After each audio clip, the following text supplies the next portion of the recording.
ଭଲ ଅଛ। ଆଜି ଆମେ କଣ ପଢିବା? ପାଠ ପଢିବା। ଆଜି ଆମେ ସପ୍ତାହ 7 ଦିନ ବିଷୟରେ ପଢିଥିଲେ। ଆଜି କଣ ପଢିବା? ଆଜି ଆମେ କଣ ପଢିବା? ମାସ ବିଷୟରେ ପଢିବା। ଆମର କେତେଟା ମାସ ଅଛି? 12ଟା ମାସ ଅଛି। ହଁ, ଆମେ ଇଂଲିଶ ରେ ପଢିବା ନା ଓଡିଆରେ ପଢିବା?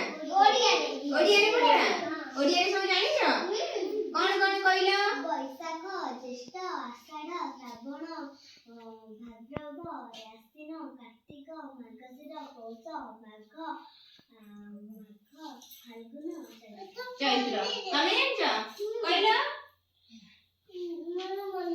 ମନେ ନାହିଁ? ଆଉ ତମେ ଜାଣିଛ? ଜାଣିନ? ଆଉ ମୁଁ କହୁଛି ଆଜି ଆମେ ପଢିବା ହେଲା। ପ୍ରଥମେ ଆମର କୋଉ ମାସ ଆସେ? ବୈଶାଖ। କୁହ ସମସ୍ତେ। ବୈଶାଖ। ତାପରେ ଜ୍ୟେଷ୍ଠ। କଣ ଆସେ ବୈଶାଖ ପରେ? ଜ୍ୟେଷ୍ଠ।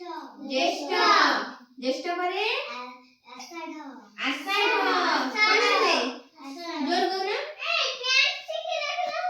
ଆଷାଢ। ଆଷାଢ ପରେ ଶ୍ରାବଣ। ଆଉଥରେ କୁହ। ଆଷାଢ ପରେ କଣ ଆସେ? ଶ୍ରାବଣ। ଶ୍ରାବଣ ପରେ ଭାଦ୍ରବ। ଆଶ୍ଵିନ। କାର୍ତ୍ତିକ। ମାର୍ଗଶିର। ପୌଷ। ମାଘ। ଫାଲ୍ଗୁନ। ଚୈତ୍ର। ହେଇଗଲା? କେତେଟା ହେଲା? 12ଟା।